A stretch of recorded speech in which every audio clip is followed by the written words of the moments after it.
Among the imperialists, they have a vision of the world that I will explain to you. To them, the world is summarized in a triangle. You will see the triangle in most of their insignia. Perhaps you don't understand, but to them, the world is summarized in a triangle. At the top of the triangle is the empire of good, and the empire of good is them. They are prosperity. They are everything positive. They are entitled to all the happiness in this world. They have the right to all the riches. They impose their worldview, their vision, their way of life. That's why during the conquest, they would come to our lands and say they had discovered our lands, because to them, we were savages and had nothing like them. So, they call us natives, and it's them, the people, who have all the rights. To them, the world must operate as they want. To illustrate, I'll take a few examples. Look at their movies. They have brainwashed their people into believing they're superior and entitled to everything. You won't say otherwise. In all their films that they propagate, you will always find the villains are either Russians, South Americans, or blacks playing the roles of drug dealers, pimps, human traffickers, and recently, Arabs playing the roles of terrorists. This is how they perceive the world. On the economic side, who among us hasn't labeled Chinese products as cheap goods? But today, I can tell you that we were all wrong because China has advanced technology, and it's in China that most of these countries source their goods, put their brand on them, and sell them to us as their own. Look around. Entrepreneurs in construction won't deny that all their equipment today is Chinese. Those in transportation won't deny it either. They lied to us. We traveled the world in the past 20 months looking for companies and factories, and we realized everything leads back to China. Yet through their propaganda, they made us hate all Chinese products, making us believe that only their products were good. To better understand what I'm saying, it's simple. To better understand what I will say, we need to go back a little in time. You need to go back in time and read about the Tsars, Mongol conquests, Persian, Turkish and Ottoman empires. Read their history and you will understand why the world is the way it is. At the base of the triangle, there are two empires. On one side, the empire of evil, and on the other, the empire of slaves. This is how they see the world. Who do they call the empire of evil? Those I just mentioned.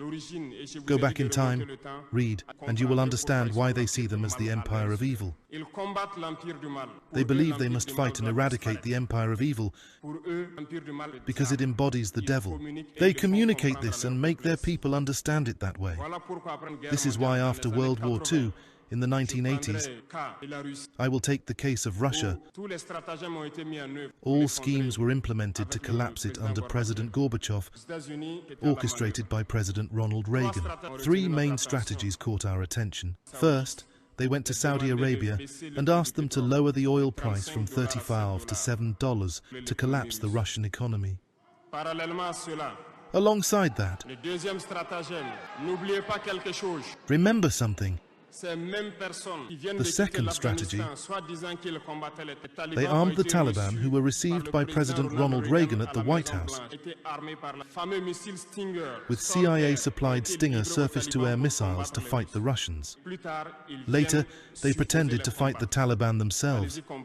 Go figure. The third strategy was a bluff, the Star Wars project, which led Gorbachev to create the Paulus project, sinking Russia further.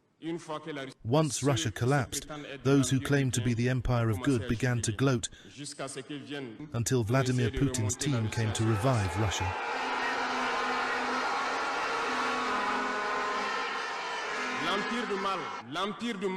The empire of evil, according to them, has suffered greatly. Look at Iran today, facing all possible sanctions. Look at how they describe certain people. Through communication, they can manage to make you hate a people or love a people. They are very strong in communication and use all possible channels. Look at the wars that are raging. They create them for their own interest. Finally, according to them, the empire of slaves is Africa and some South American peoples. In their minds, as I mentioned earlier, Africa belongs to them. Our lands, our riches belong to them. And they can't conceive that Africans could emancipate, rise and challenge them. And for this reason, they believe Africans are easy to manipulate and driven by emotions. They will always find an African to fight against his brother. And it has always been like that.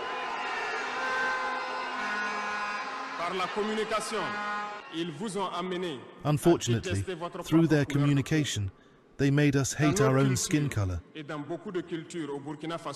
In many cultures, including in Burkina Faso, mourning was symbolized by the color blue. When a woman lost her husband, she wore blue clothes for a period. They came and told us that black symbolizes mourning, the devil, mediocrity, everything bad. Unfortunately, we swallowed this so much that we wear black when mourning.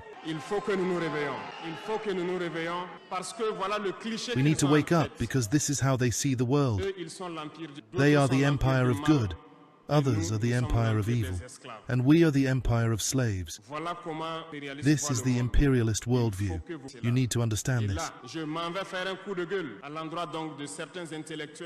I want to make a point to some intellectuals who seem to want to preach for the imperialists. Do they ignore this part of history? I'm not making this up. It's declassified. You can find everything I said in libraries or online. Don't these intellectuals know the history of this world?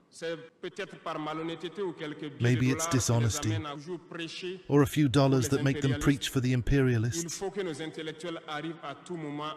Our intellectuals must always preach to enlighten our people, our masses, so they understand where they come from and how the imperialists see them.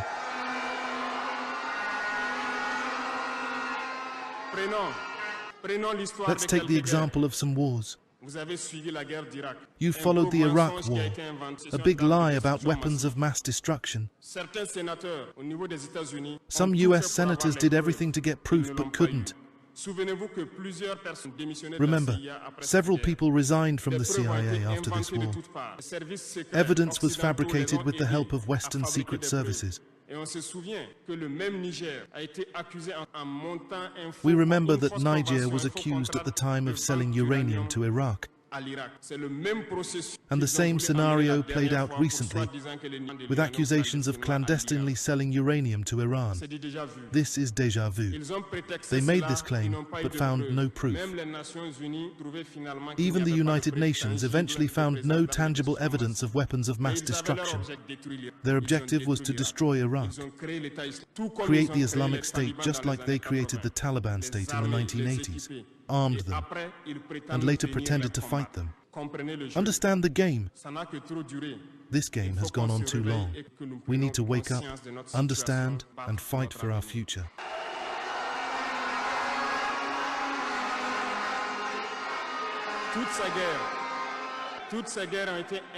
All these wars, Iraq, Syria, Libya, were fabricated to destabilize the world for their benefit, ensuring that no one could ever match them. Today, we see the same in the Sahel with terrorism imposed on us, because they will always find blacks who will get excited and take up arms against their black brothers. This is what we are living. They have never left this model, and unfortunately, many people agree with them for a few dollars. They sell themselves cheaply to the enemy, to the imperialists, and fight against their brothers.